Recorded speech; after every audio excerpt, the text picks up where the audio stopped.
On est bien chez soi, enfin jusqu'au jour où, patatras, des fissures apparaissent sur un mur, ou alors une infiltration qui revient sans cesse après des travaux. Ah oui, les grands classiques, malheureusement. Exactement. Et là, la question c'est, comment on fait pour régler ça? Souvent, ça passe par une expertise technique. Et justement, les documents qu'on a étudiés, ils nous montrent qu'il y a principalement deux voies. Il y a l'expertise dite amiable, qui est plutôt une démarche privée entre les parties, Mhm, et puis il y a l'expertise judiciaire. Là, c'est ordonné par un juge. c'est ça. Alors l'idée aujourd'hui, c'est de décortiquer un peu tout ça, comprendre comment ça marche, les avantages, les inconvénients de chaque option, et puis surtout, comment choisir la bonne approche. Allons-y, commençons peut-être par l'expertise amiable. Donc, si je comprends bien, c'est une démarche privée, hein, pas truc super formel défini par le Code de procédure civile. C'est tout à fait ça. L'objectif principal, c'est d'abord de constater le problème, d'analyser d'où ça vient, les causes techniques, D'accord? et puis, si possible, d'essayer de trouver un accord, un consensus pour éviter d'aller au tribunal. C'est souvent utilisé avant un procès ou, par exemple, dans les discussions avec les assurances. Et quels sont les avantages de cette approche? Eh bien, son gros point fort, c'est clairement sa souplesse et sa rapidité. Souvent, ça peut être réglé en 2 à 6 semaines. Ah oui, quand même. Oui, et le coût est généralement plus modéré. Les sources donnent une fourchette entre 880 et 2080 euros hors taxe, en moyenne. D'accord. Alors, il y a l'expertise où une seule partie la demande. Bon, ça a une valeur assez limitée devant un juge. Mais la forme la plus intéressante, c'est l'expertise amiable contradictoire. Contradictoire. C'est-à-dire, Ça veut dire? ça veut dire que toutes les parties concernées sont invitées, elles participent, elles donnent leur avis. Ça renforce beaucoup la crédibilité. Tout repose sur le dialogue et c'est souvent confidentiel en plus. D'accord. Plus souple, plus rapide, plus basé sur l'échange, mais j'imagine qu'il y a un mais. Quel est le principal inconvénient? Le mais, et il est de taille, c'est sa force probante limitée devant les tribunaux. Même si elle est contradictoire, un juge ne peut pas baser sa décision uniquement sur ce rapport amiable. Ah, Il faut d'autres preuves pour le confirmer. Et surtout, point très important, l'expertise amiable, ça n'arrête pas le temps. Elle n'interrompt pas les délais de prescription légaux. oula, oui. Par exemple, la garantie décennale des constructeurs? Exactement. Cette fameuse garantie de 10 ans pour les gros défauts. Si on fait juste une expertise amiable, le compteur continue de tourner. Si on dépasse le délai, c'est trop tard pour agir en justice sur cette base. D'accord, ça c'est vraiment crucial à avoir en tête. Bon alors, passons à l'autre option, l'expertise judiciaire. Là, on change complètement de registre, j'imagine. Cadre beaucoup plus formel. Tout à fait. Là, c'est une mesure d'instruction, ordonnée par un juge. C'est très encadré par le Code de procédure civile. D'ailleurs, on utilise souvent l'article 145 de ce code, parfois en référé. C'est une procédure d'urgence pour faire constater des faits rapidement ou pour préserver des preuves avant même de lancer un procès sur le fond du problème. Et l'avantage majeur ici, c'est? C'est qu'elle interrompt les délais de prescription. Dès qu'elle est demandée en justice, le compteur s'arrête. Ça change tout. Et qui la réalise, cette expertise? Un expert choisi par les parties. Ah non, pas du tout. C'est un expert judiciaire qui est désigné par le tribunal. Il est choisi sur une liste officielle d'experts agréés, il prête serment. L'idée, c'est de garantir son indépendance et son impartialité. D'accord. Et le fameux principe du contradictoire dont on parlait pour l'amiable? Alors là, en judiciaire, il est fondamental et surtout obligatoire à toutes les étapes. C'est l'article 16 du Code de procédure civile qui le dit. Chaque partie doit pouvoir s'exprimer, voir tous les documents, répondre aux arguments de l'autre. C'est une garantie essentielle des droits de la défense. Et le rapport final, il a à quel poids? Un poids énorme. Sa force probante est très élevée.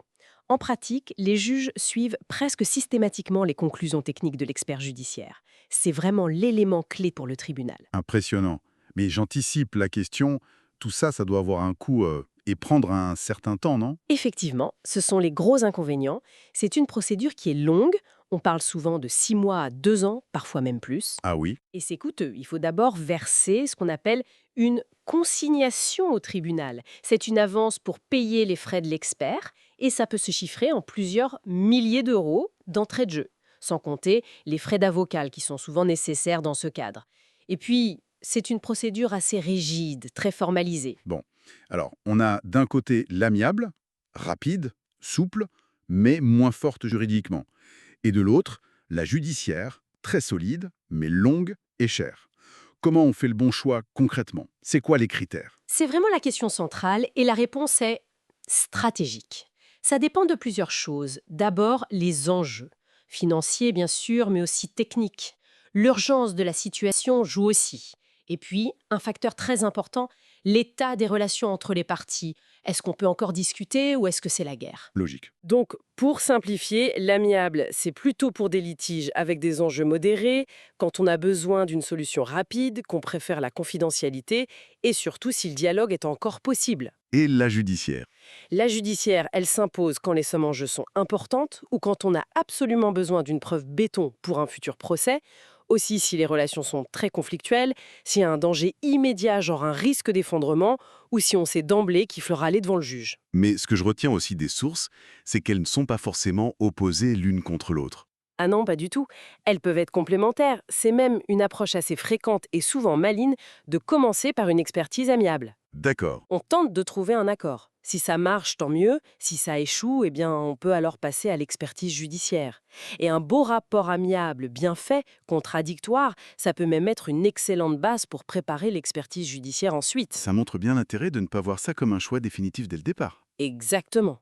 Et dans les deux cas, amiable ou judiciaire, l'intervention d'un expert technique indépendant, les sources citent par exemple le cabinet AEB 360, peut vraiment faire la différence. Comment? Ben, en amiable, il apporte son œil technique neutre, objectif, rigoureux. Ça aide à calmer le jeu et à négocier sur des bases saines.